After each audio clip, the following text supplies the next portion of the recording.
Hola, buenos días. Vamos a dar inicio a la unidad 6. Aquí vamos a hablar de los derechos económicos, sociales, culturales y ambientales, según la nueva denominación que tomaron los antiguos DESC, que pasaron a ser considerados como DESCA en los ámbitos de su determinación. Para empezar a hablar, quizás debiéramos preguntarnos respecto a una discusión actual en torno a el esfuerzo personal, a los logros, al mérito del empeño, de la determinación y al desmérito para aquellos que no alcanzaron los logros. Esta posición fuertemente individualista, que parte de la base de considerar que las personas podemos lograr todo lo que nos propongamos, aunque casos excelentes puede haber en una familia y solo un Messi y todos vivieron en las mismas condiciones, solo un Diego Maradona y todos han tenido las mismas oportunidades, el mismo contexto barrial. Pero bueno, partir desde esa mirada individualista en la que solo el esfuerzo personal es el que nos garantiza el desarrollo profesional o nuestros logros sociales, económicos y de todo orden, esa postura corroe al bien común tomado como un concepto que refiere al buen funcionamiento de las instituciones vinculadas al mayor desarrollo de las personas. Es decir, todos tenemos derecho a alcanzar nuestro más alto desarrollo y esto no depende únicamente, lamentablemente, mala noticia, de nuestros esfuerzos personales. ¿Qué tiene que ver con nuestro tema? Tiene que ver que la mirada de los DESCA se orienta a esta segunda formulación. Es decir, el Estado va a estar obligado a respetar, proteger y garantizar o realizar los derechos contenidos en esta denominación bastante amplia, por supuesto. ¿Por qué? Porque los individuos solos no podremos, como antes se formulaba, batirnos ante las dificultades que ofrecen los tiempos, los medios, en definitiva, la vida.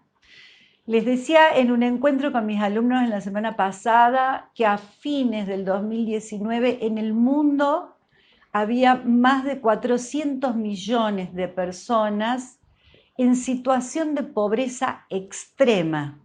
Es decir, más que la población de Estados Unidos y Canadá juntas en el mundo en situación de pobreza extrema.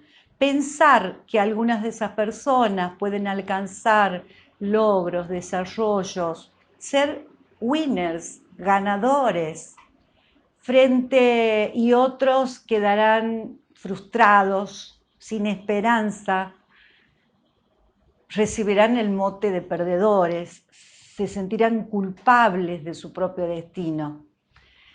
El derecho de los derechos humanos reconoce entonces, decía, que esto no es un proceso individual, que el contexto tiene un enorme peso en la determinación, en el alcance, en el disfrute de condiciones de vida dignas y en particular en la realización de nuestros derechos. Así que vamos a ver de qué se tratan los DESCA. Decíamos antes, en otros encuentros, que en el año 1966, hace ya cuántos años, en la ciudad de Nueva York, en el ámbito de Naciones Unidas, se acuerdan dos tratados: el Pacto de Derechos Civiles y Políticos y el Pacto de Derechos Económicos, Sociales y Culturales.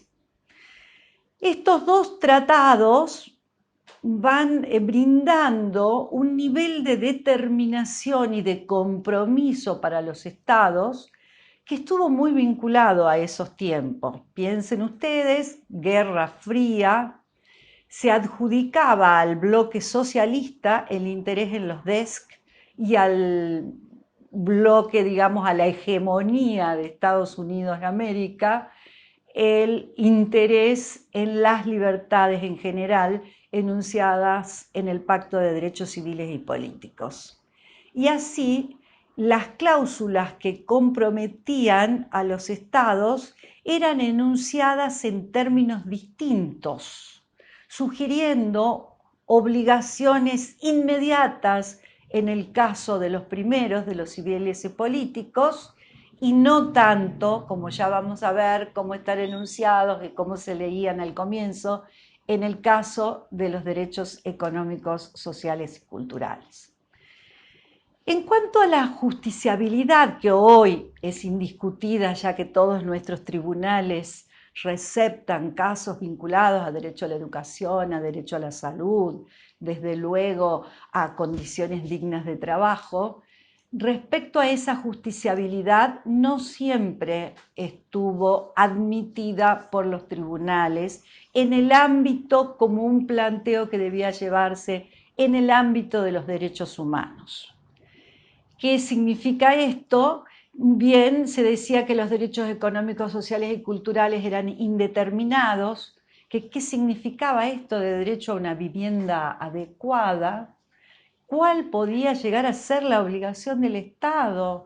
¿Debía brindarnos en cada caso un número de habitaciones proporcionada al número de personas que habitaran? ¿Cuál era el estándar de ese derecho? ¿Qué difícil? ¿De qué dependía? Se señalaba que siempre se trataba de obligaciones de hacer, a diferencia de los civiles y políticos, que requerían solamente la abstención. Todas estas construcciones argumentativas que llevaron a tratar de evadir el cumplimiento por parte de los estados de los DESC fueron una a una contestadas, replicadas.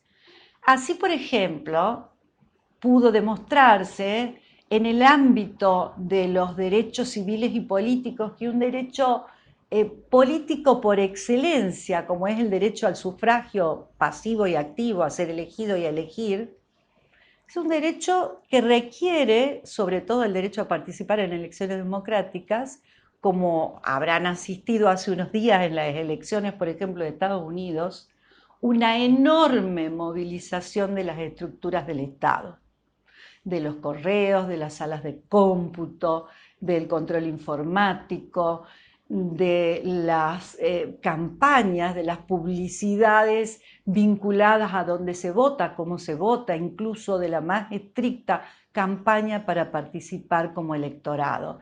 Y esto significa un gasto enorme en los presupuestos de los países. Los años electorales tienen un costo mayor significado para permitir y proteger el ejercicio de este derecho tan significativo. Mientras que los DESC, esta suerte de cenicienta que era postulada como obligaciones de hacer, obligaciones siempre muy caras, no siempre implican obligaciones de hacer. El derecho a la vivienda adecuada también implica obligaciones de no hacer por parte del Estado. Por ejemplo, en un desahucio o desalojo, cuando la persona, el grupo familiar que habita un lugar se encuentra en condiciones muy difíciles, no puede por sí misma procurar otro medio habitacional y el Estado entonces debe restringir aquellas facultades que se da a los propietarios, por ejemplo, o a quienes, digamos, habían rentado, en el caso de contratos de alquiler, habían rentado el bien, o en el caso incluso de algunos inmuebles que pudieron haber sido ocupados. Ya vamos a ver qué dijo respecto a esto el Comité de Naciones Unidas de Derechos Económicos, Sociales y Culturales, que tiene una labor muy activa en defensa de ese aspecto del derecho a la vivienda. Una familia con 2 niños puede ser obligada a pasar a un refugio habitacional cuando, en el caso de España, por ejemplo, y luego de las burbujas financieras y el impacto que tuvo esto en los créditos hipotecarios, cuando no se encontraba en condiciones de llevar adelante una búsqueda, digamos, para lograr un lugar aceptable como medio de vida. De manera que se ha enmarcado entonces que si bien en principio, desde luego, en el plano de ESCA vamos a ver que el Estado debe disponer de recursos, en principio, esta divisoria tajante que existía fue finalizada cuando en el año 1993, en la Conferencia Mundial de Viena, se explicó que había que agregar a los viejos principios que ustedes ya han trabajado y han conocido del derecho internacional de derechos humanos, el principio de buena fe, el principio de efecto útil, este carácter evolutivo de los derechos humanos, el principio pro persona. Había que agregar otro principio y era el principio de indivisibilidad. Este principio requiere una interpretación íntegra de los derechos humanos. No podemos seguir hablando de civiles y políticos y económicos, sociales y culturales como 2 carriles separados. No podemos aceptar esa presentación que a los fines pedagógicos puede ser muy útil, a la consideración histórica, que denominó a los derechos humanos, que distribuyó a los derechos humanos en generaciones de derechos, que es frecuente su uso en algunas áreas del derecho constitucional. Los derechos humanos no deben ser tratados como generaciones de derechos, como derechos de mayor o menor importancia. Los derechos humanos deben ser considerados de manera integral, como es integral la vida de las personas. Bien, a partir de ahí, entonces, vamos a recordar que los DESCAS, los derechos económicos, sociales, culturales y ambientales, en el ámbito de Naciones Unidas, ¿cuáles son entonces los tratados protagonistas? Por un lado, tenemos el Pacto Internacional de Derechos Económicos, Sociales y Culturales, del que venimos hablando, de 1966, el protocolo facultativo a este pacto que crea un comité, y finalmente tenemos las interpretaciones al pacto que realiza ese comité y que reciben el nombre de observaciones generales. De manera que el pacto es la letra más la interpretación que de esa letra brinda el Comité de Derechos Económicos, Sociales y Culturales de Naciones Unidas.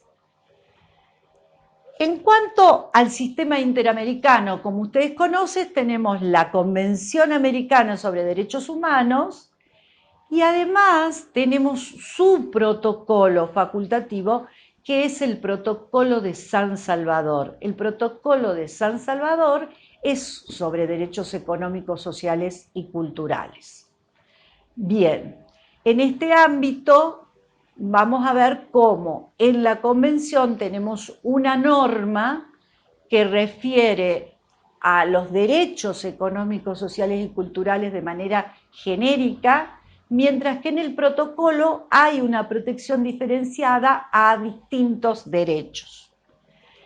En el sistema universal me parece importante poder leer de manera conjunta el artículo 2 del Pacto DES para que podamos entender por qué la protección a los derechos económicos, sociales y culturales fue lenta, fue detenida en el tiempo, y para que ustedes identifiquen cuál es la expresión que se ha utilizado en la redacción de la norma que posibilitó esa lectura que menguaba la protección al derecho.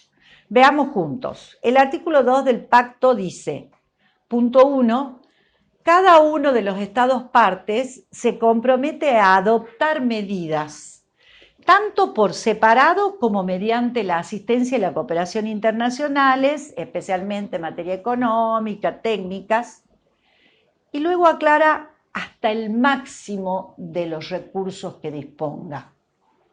No es lo mismo el presupuesto con el que puede contar Dinamarca como el presupuesto con el que puede contar quizás un país latinoamericano, digamos en este momento Ecuador, por decir, y para atender, por ejemplo, el derecho a la vivienda, ¿verdad? Entonces, adoptar medidas hasta el máximo de los recursos que disponga, y acá viene la palabra llamativa, para lograr progresivamente, por todos los medios apropiados, inclusive en particular la adopción de medidas legislativas, la plena efectividad de estos derechos. Ese término progresivamente es el que fue leído como prácticamente la no obligación de los estados.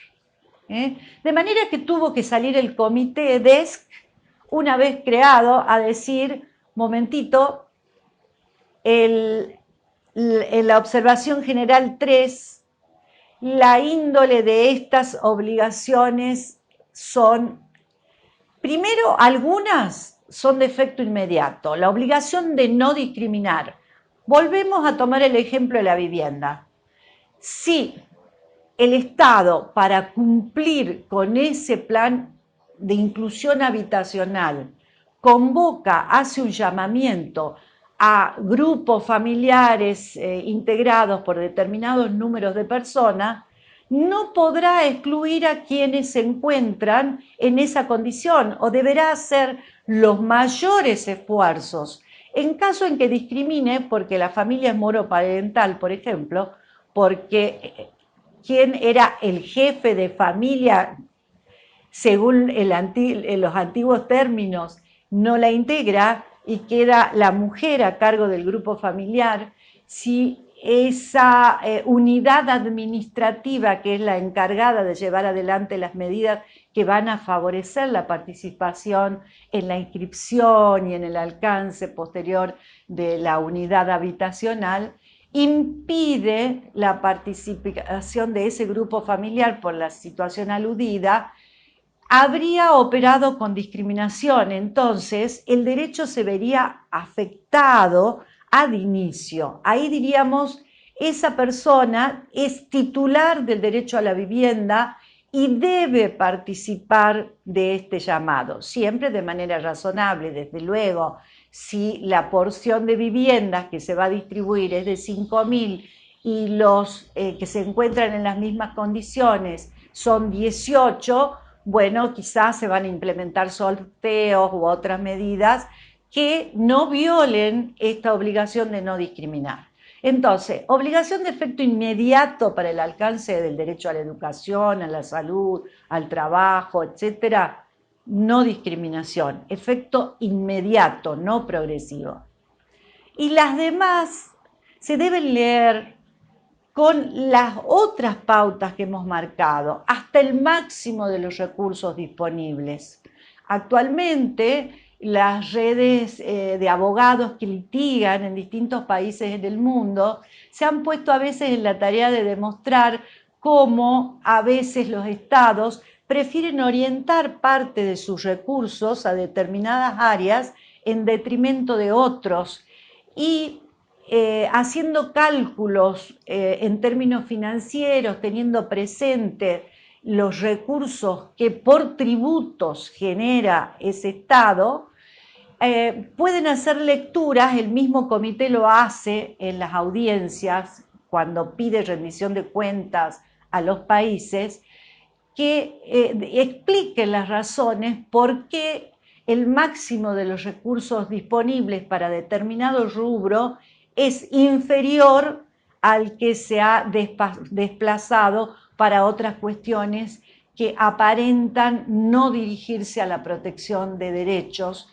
de las personas más necesitadas. En cuanto a las medidas para lograr la plena efectividad de esos derechos, recordemos que acá la obligación de garantía se lee también como obligación de realizar. De nuevo, recordemos, el Estado en materia de ESCA tiene obligación de proteger, es decir, evitar que los otros me priven de un derecho, de respetar como Estado, respetar ese derecho, pero en tercer lugar, esa obligación de garantía es una obligación de realización del derecho. El Estado debe poner mucho para acercar el pleno, el efectivo disfrute. Es verdad que así como veíamos en los derechos, en el proceso judicial, por ejemplo, que decíamos el Estado debe brindar una investigación seria, etcétera, y debe actuar con debida diligencia si conoce el riesgo en el que está una mujer, por ejemplo, puesta. Acá diremos el Estado debe realizar su derecho adoptando todas las medidas a su alcance. Pueden ser legislativas, pero pueden ser de otro orden. Desde luego que en el disfrute de estos derechos hay una buena parte de políticas públicas que son las que deben garantizar, que van orientando las líneas distributivas para el goce pleno de estos derechos. Bien, en el sistema interamericano, por otro lado, ¿qué nos dice la Convención Americana? Tiene un solo artículo dedicado al tema con el nombre Desarrollo Progresivo, en el cual los Estados partes se comprometen a adoptar providencias. Esa es la expresión. Después, más adelante, el mismo artículo dice progresivamente para alcanzar estos derechos, plena efectividad, etc. Pero la redacción del artículo 26, que remite a su vez a las normas económicas, sociales, de educación, ciencia y cultura contenidas en la Carta de la OEA para dar efectividad a esos derechos, fue prácticamente abandonada por el sistema interamericano hasta menos de una década. En realidad la discusión a nivel doctrinario inclusive era muy fuerte en el ámbito de la Comisión Interamericana respecto a que los estados, que los órganos del sistema no podían llevar adelante atender casos en los que se demandara a los estados, dado el acento en el carácter progresivo. Entonces, bueno, vino el protocolo de San Salvador, que sí hablaba, que nombraba a estos derechos al trabajo, sindicales, seguridad social, salud, medio ambiente sano, alimentación, educación, beneficios de la cultura, familia, niñez, ancianos, minusválidos, y que finalmente decía el protocolo de San Salvador de qué manera el sistema, los órganos del sistema interamericano iban a garantizar el disfrute de los derechos o iban a, en todo caso, hacer un seguimiento respecto a ellos. Al mencionar como medios de protección tanto a los informes como a la intervención de la Corte, hacía una enorme distinción. Solo los derechos a la educación y los derechos sindicales, los derechos relacionados al ejercicio de la libertad sindical van a ser declarados justiciables según el protocolo, al comprometerse los estados en la firma del protocolo de San Salvador. Mientras el resto de los derechos se monitorean por medio de informes. Como ustedes saben, el sistema de informes es un sistema frecuente para que los órganos de los tratados en general, en el medio universal frecuentemente, de manera especial, pidan una suerte de rendición de cuentas a los estados y observen mediante indicadores, en este caso, cuál es el nivel de disfrute de cada uno de los derechos. Esos indicadores mirarán especialmente las políticas públicas, los modos distributivos, los esfuerzos de los estados y en definitiva harán un seguimiento respecto a ellos, pero se reserva la justiciabilidad de los DESC solamente, como hemos mencionado, para derecho a la educación, que no es poco en lo que nos atañe como universidad pública, siempre es una buena idea, dado que de tanto en tanto aparece alguna voz que se queja de que se gaste en educación pública y empieza a proponer que haya que pagar impuestos diferenciados o que no exista más la gratuidad. Ya sabemos, este es un derecho reforzado en su protección por el Protocolo de San Salvador. Bien, en cuanto a qué ha hecho la Corte hasta ahora, recién en el año 2017 la Corte Interamericana, en el caso Lagos del Campo versus Perú, que se pronuncia justamente sobre un tema de libertad sindical vinculado a derecho al trabajo por el despido de un dirigente gremial por uso ilimitado, diríamos, según el derecho interno, excesivo, de la libertad de expresión. En el derecho interno se les hace una causa, se lo despide, se justifica el despido y los recursos judiciales dicen que el despido ha sido bien atendido y no son efectivos a la hora de brindar protección respecto a esas primeras instancias. De manera que interviene la Corte y la Corte dice, en este caso, se ha violado la protección sindical. Es en el 2017 y a partir de ahora, de ese año, la Corte se pronuncia, ya no de manera como lo había hecho en González Yuí en el 2013, de manera citando posiciones, afectaciones discriminatorias, derecho a la igualdad y de manera genérica, por estos caminos llegaba al derecho de educación, por ejemplo, en el caso de la niña de González Yuí. No, acá lo nombra en el 2017 por primera vez al artículo 26 y dice, en estos casos está un artículo que protege en el Protocolo de San Salvador y que está consagrado en la Convención, que vincula la libertad de asociación y el ejercicio, en este caso, de la asociación sindical, y vamos a intervenir como órgano jurisdiccional. El caso, desde luego, en la primera instancia, como ustedes ya saben, fue llevado por la Comisión Interamericana y la Corte declaró su competencia y cuando tuvo que fallar mencionó al artículo 26. Desde ahí se abrió en estos últimos años un camino en el que por ahora no nos vamos a detener. El Comité DESC, como les decía, en el ámbito de Naciones Unidas, por su lado, tiene una férrea protección al derecho de la vivienda, pero también tiene casos y controla mediante informes, por otro lado, a los estados. Un dato curioso es que el protocolo facultativo que permite el funcionamiento de este comité no ha sido aprobado, digamos, no ha sido ratificado por numerosos estados. Hasta hace poco, por ejemplo, Brasil no lo había firmado. Nuestro país sí, y un gran número de países latinoamericanos ha consentido la creación de este órgano del PIDESC y que nos permite el control mayor en el disfrute de los derechos y en el cumplimiento, sobre todo, de las obligaciones por parte de los estados. Es importante conocer y por casa cómo andamos.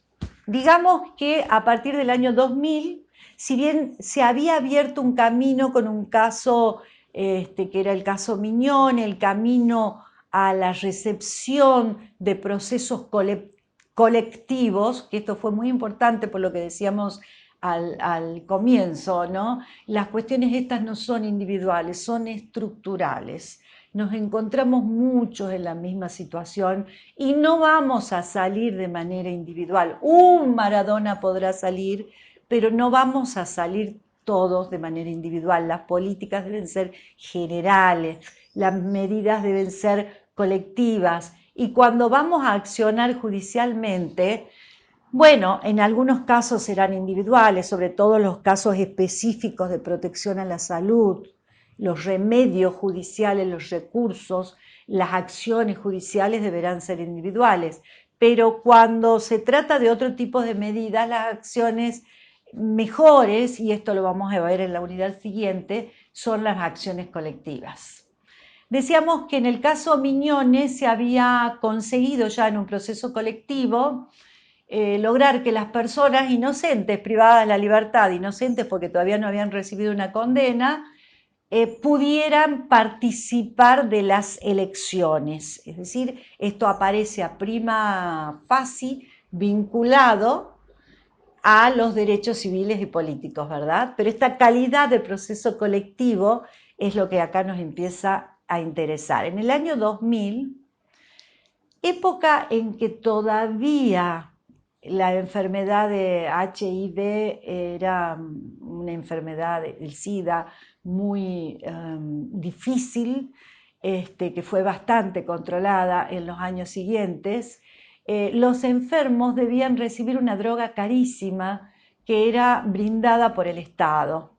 En la ciudad de Buenos Aires, de pronto el Estado decide no reconocer por los costos la entrega de este medicamento y entonces la asociación bengalensis que protegía a quienes se encontraban en esta situación se presenta y es el célebre caso Bengalensis y otros en el cual se demanda, se restaure la entrega del medicamento, que es una obligación del Estado, está en juego el derecho a la salud y es un caso muy singular del cual uno de los textos con los que ustedes trabajan en la igualdad desatada está mencionado, dado que por primera vez el Estado reconoce la obligación de disponer del máximo de los recursos que estén a su alcance para atender ese bien.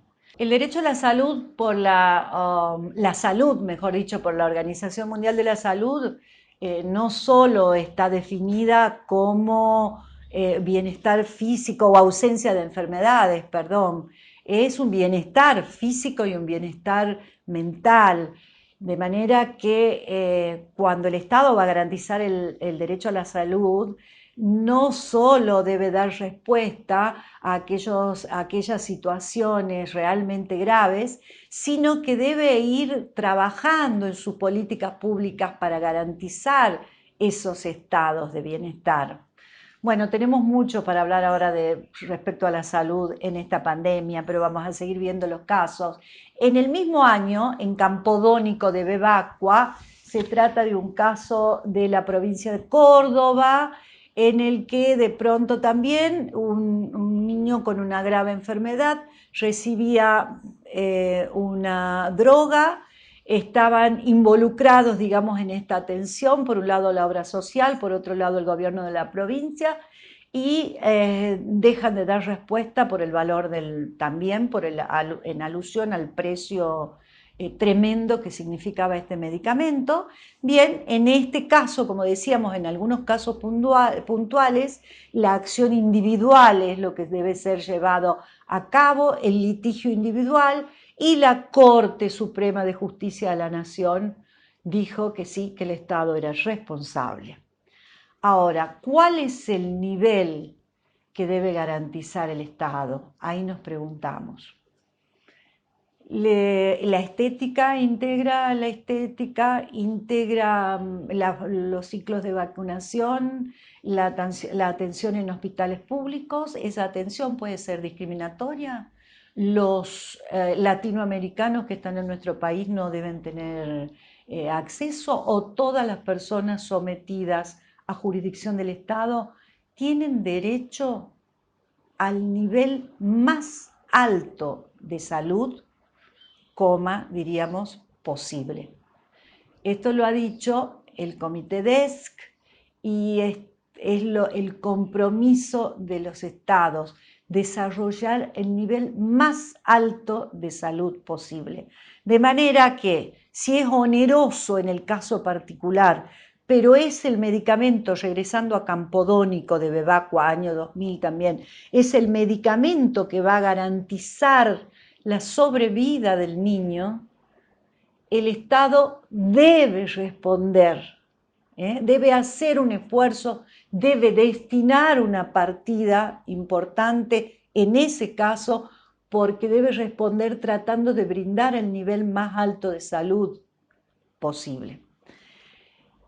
En temas de movilidad jubilatoria, ya para la tercera edad, pero también en el ámbito de los DESC, aparece el caso que se denominó luego Badaro 1, que fue un caso muy singular porque la Corte Suprema de Justicia en el año 2006 le dice a ANSES y le otorga un plazo, ANSES era la demandada, para que reconozca la movilidad jubilatoria, que estaba consagrada en la Constitución Nacional, pero mira además el respeto a estas obligaciones en el ámbito del Pacto de Derechos Económicos, Sociales y Culturales.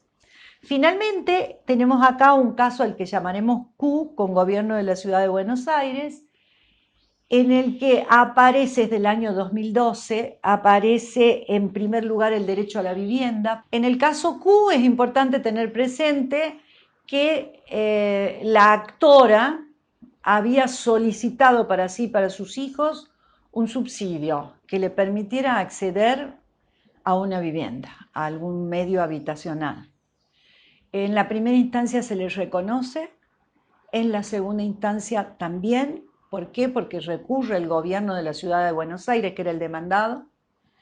Luego interviene el Superior Tribunal de Justicia de la Ciudad de Buenos Aires y revoca la sentencia anterior, y el caso entonces va a la Corte. Y la Corte, en la especie, reconoce el derecho a la vivienda, el derecho a una vivienda adecuada, condiciones habitacionales dignas, es decir, no bastará, vuelvo a repetir, el alojamiento en un refugio, por ejemplo. Se protege el derecho a la familia, el derecho a la vivienda, el derecho a la salud por la discapacidad del niño. Desde ese punto de vista, si bien volvemos a repetir una acción individual y habría que hacer algún seguimiento para conocer cómo es el estado de cosas en la actualidad, es interesante el fallo. Finalmente, vamos a hablar de la actualidad, del impacto que significa la pandemia de COVID-19 en los derechos económicos, sociales y culturales. La Corte Interamericana ha dictado su primera declaración, la Declaración 1 del 2020, que les dice a los estados la Declaración 1 del 2020 de la Corte Interamericana. Dice que, dada la naturaleza de la pandemia, los derechos económicos, sociales, culturales y ambientales deben ser garantizados sin discriminación a toda persona bajo la jurisdicción del Estado.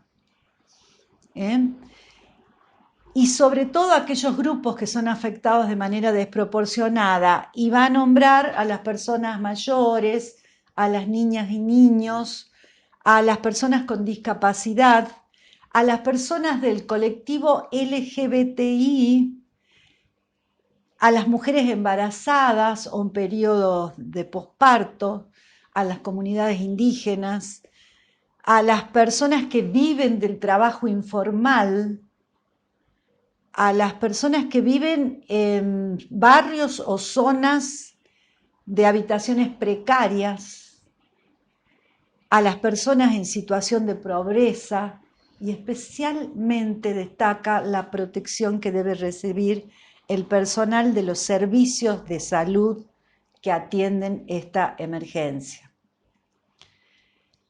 El derecho a la salud, dice la Corte, debe ser garantizado respetando la dignidad y de acuerdo a los estándares interamericanos en cuanto que ya fueron enunciados por la Comisión Interamericana en cuanto a la disponibilidad, accesibilidad, aceptabilidad y calidad adecuadas a las circunstancias que rodean a esta pandemia.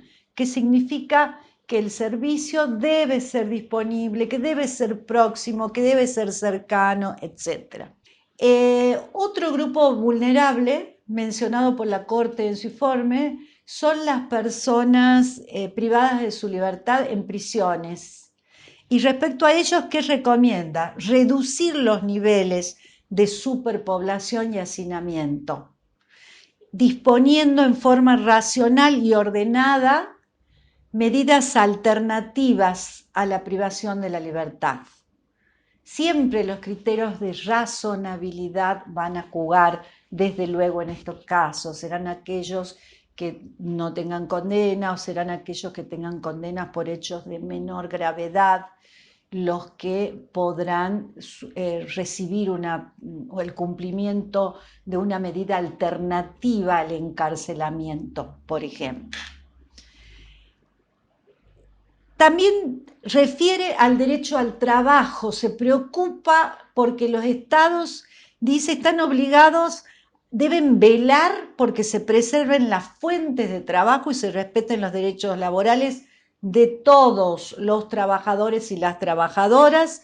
Se deben adoptar e impulsar medidas para mitigar el impacto sobre las fuentes de trabajo e ingresos y asegurar el ingreso necesario para la subsistencia en condiciones de dignidad humana.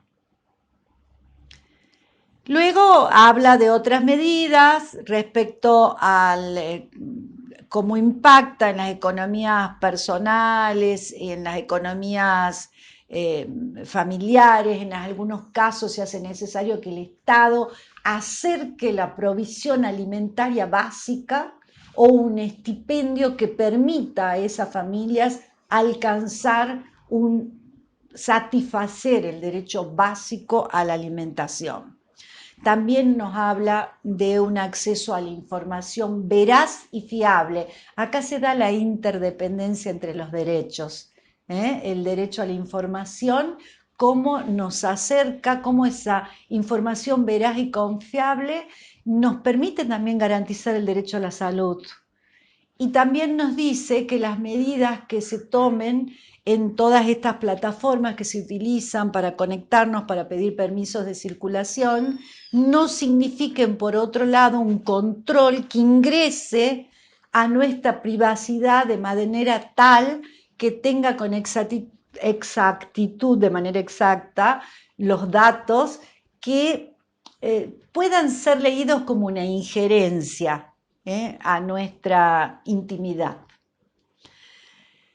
Y por último, recuerda en estos tiempos de pandemia, la Corte IDH, un no rotundo al odio, tema con el que vamos a insistir siempre desde nuestra cátedra, porque nos parece que integra la función de la educación en el nivel universitario como lo venimos diciendo desde el principio.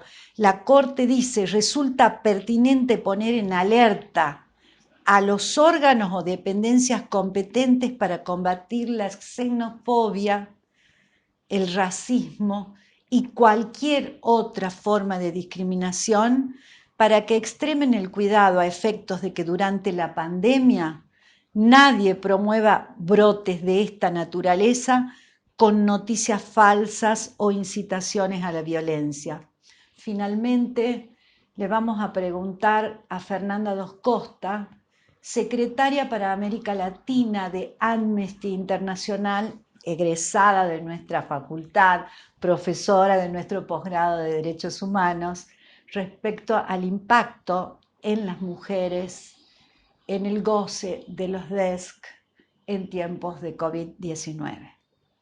Gracias, nos vemos en otra actividad. Bueno, muy buenos días a todas y todos. Mi nombre es Fernanda Dos Costa, soy directora adjunta de Amnistía Internacional para las Américas y también soy profesora invitada muchas veces de la Cátedra de Derechos Humanos en el grado y en el posgrado de la UNT. Bueno, en esta ocasión me han pedido que hable del impacto que la pandemia está teniendo en las mujeres y si hay un impacto diferenciado en términos de derechos económicos y sociales. La respuesta es sí, definitivamente hay un impacto diferenciado y creo que es importante recalcar que nosotros vivimos en una región, yo voy a hablar de América Latina y el Caribe, que es la región más desigual del mundo de acuerdo a datos de Naciones Unidas.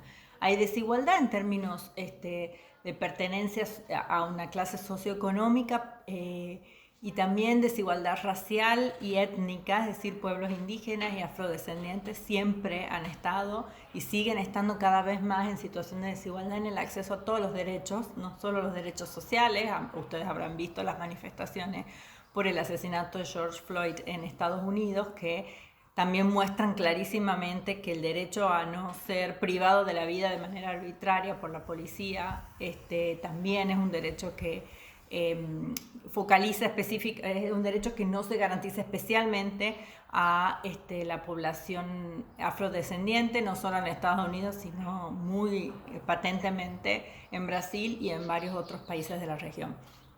Pero dentro de esa población desaventajada estamos las mujeres doblemente desaventajadas.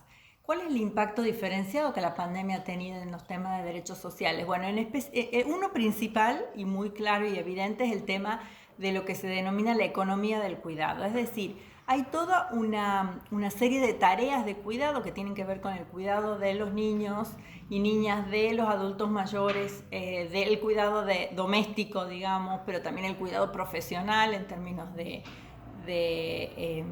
enfermería y tareas de cuidado a adultos mayores, que cae en un 75% sobre mujeres. Entonces, estas tareas del cuidado que se han visto gravemente afectadas, digamos, en este momento de pandemia, en donde todos nos hemos tenido que quedar en casa y hemos mucho tiempo quienes tercerizamos esas tareas de cuidado no hemos podido hacerlo, han recaído de manera significativa y desproporcionada una vez más sobre las mujeres. Las mujeres constituyen el 70% de las personas que trabajan en el sector sanitario y social a nivel mundial y están en la primera línea de respuesta a la pandemia, mientras que en el sector de la atención a la salud, la brecha salarial entre los géneros es enorme. A nivel mundial hay un estudio que dice de por lo menos el 11%. Entonces esto aumenta la probabilidad de que un mayor número de mujeres que trabajan en la primera línea de salud y en el sector social se vean expuestas a la infección de la COVID y que además tengan un doble trabajo, el trabajo de cuidado y doméstico en casa y el trabajo de cuidado y doméstico afuera de la casa. Entonces, es claramente una desventaja, digamos, económica de una tarea que hacemos generalmente las mujeres de manera desproporcionada y que no tiene además una retribución salarial. El otro impacto clarísimo de las medidas que tomaron los estados ante las medidas de aislamiento social obligatorio que tomaron los estados ante la COVID-19 es el tema del aumento de la violencia de género y la violencia doméstica. Cuando muchas nos enteramos que había que encerrarse en las casas, muchas pensamos con terror qué le va a pasar a esas víctimas que se tienen que encerrar con sus agresores y donde el Estado estará cada vez más ausente, porque obviamente las medidas estas sanitarias y de no transitar por la calle, que con distinto grado de severidad ocurrieron en todo el continente y en gran parte del mundo, nos obligan a muchas mujeres a quedarse encerradas con sus agresores y a su vez disminuye mucho la capacidad ya muy reducida y muy negligente del Estado de responder a las denuncias de violencia de género. Entonces ese es los números, los aumentos de los femicidios y de las denuncias por acoso y abuso sexual y abuso en general y violencia en general. Es evidente, las cifras son alarmantes, pero diríamos en Argentina las cifras que tenemos es que han subido casi un 48% los llamados a estas líneas de pedido de ayuda. Y eso siempre es como se dice, un subregistro, porque hay muchas que no llegan ni siquiera a pedir ayuda. Muchas feministas han escrito un artículo hablando de la otra pandemia invisible, que es justamente la pandemia de violencia de género, y a la cual por supuesto no se le está dando ni los recursos ni la atención que se le está dando a la pandemia del COVID-19. En tercer lugar, vivimos en una región que parte de una situación de acceso muy limitado a los servicios de salud sexual y reproductiva, que si bien son servicios para hombres y mujeres, impactan de manera diferenciada en las mujeres porque somos las que tenemos capacidad de gestar. Entonces, el contexto de encierro, el contexto de posible violencia contra las mujeres, pero incluso en contextos no violentos, el tema de la desigualdad, todo eso sumado a un Estado bastante negligente en la mayoría de nuestros países en garantizar el acceso a servicios sexuales y reproductivos, y por esto me refiero a información sobre la anticoncepción y cómo las mujeres tienen el derecho y las herramientas para decidir si y cuándo tener hijos y digamos con qué espacio de tiempo entre uno y otro. El acceso a la anticoncepción moderna, a los métodos de anticonceptivos modernos, y el acceso a la interrupción legal del embarazo en los países en los que existe esta posibilidad ya estaba restringido antes de la pandemia y ha quedado absolutamente olvidado durante la pandemia, porque en la mayoría de los países de la región no se han declarado los servicios de salud sexual y reproductiva como servicios esenciales, como sí se declaró la minería, por ejemplo. La minería en gran parte de nuestros países siguió siendo un servicio esencial, pero atender la salud sexual y reproductiva de mujeres y niñas no siguió siendo un servicio esencial. Entonces es un servicio que se podía limitar, que se podía cerrar. Las clínicas de atención primaria, de atención urgente, de emergencia, y la distribución gratuita de anticonceptivos en los casos en que eso existía, se ha visto seriamente limitada. Además, el personal de salud que está en estos espacios en general, como digo, ya eran limitados, de atención primaria a la salud y de prevención por ejemplo, de embarazo adolescente, embarazo infantil incluso, también se han visto afectados a la atención de la pandemia. Entonces muchos de esos servicios cerraron por falta de personal. Todo esto da un panorama bastante complejo en la región y en Argentina en particular. Sin embargo, hay razones para ser optimistas en el futuro. Yo creo que hay razones. Como les decía, una de ellas es que venimos de un año prepandemia en donde el movimiento de mujeres ha estado más, de reclamo de derechos de las mujeres ha estado más en la palestra pública y más efervescente que nunca. Es un movimiento profundamente joven. La grandísima parte de ese movimiento está liderado por gente joven. Eso nos da una esperanza increíble de futuro de ese movimiento y de que la gente joven no va a permitir que sus gobernantes continúen dejando en segundo plano los derechos de las mujeres y las niñas. También es cierto que hay momentos de crisis que representan una oportunidad. Yo creo que esta pandemia del COVID-19 es uno de esos momentos. El Financial Times, que es un periódico muy trata temas de economía y que leen todos los gerentes de las grandes compañías multinacionales, ha hablado de la importancia de que esta pandemia ha dejado clara la importancia de la redistribución de la riqueza. Eso era impensado antes de la pandemia. El FMI ha asesorado a los gobiernos para que no corten los servicios sociales durante la pandemia, otra cosa impensada antes de la pandemia. Es decir, ha habido hay una serie de oportunidades porque la desigualdad tanto de género como socioeconómica ha quedado tan evidente con la pandemia, la interrelación, es decir, que si se salvan solo los ricos no nos salvamos ninguno, porque la pandemia nos afecta a todos, si bien nos afecta desigualmente, hasta que no estemos todos a salvo, nadie estará a salvo. Todos esos conceptos han hecho también el tema medioambiental, que está muy en la palestra en este momento, han hecho generar gran conciencia sobre todo la población joven. Entonces yo creo que esta es un momento de esperanza también, requiere de mucha acción, requiere de estar bien informados, es un momento de mucha desinformación o mala información. Entonces tenemos todas y todos una gran responsabilidad en los temas de informarnos solo de fuentes confiables, chequear la información que compartimos y tomar acción de manera decidida para más igualdad y más derechos para todas y todos, pero especialmente para las mujeres que estamos en una situación de desventaja, y dentro de nosotras, para aquellas que realmente no tienen los privilegios que muchas de nosotras que estamos, y todas ustedes que están accediendo a la educación universitaria. Evidentemente hay muchas otras mujeres que no pueden estar en casa, que no tienen acceso a estos derechos y que están claramente en una situación de mayor vulneración de derechos.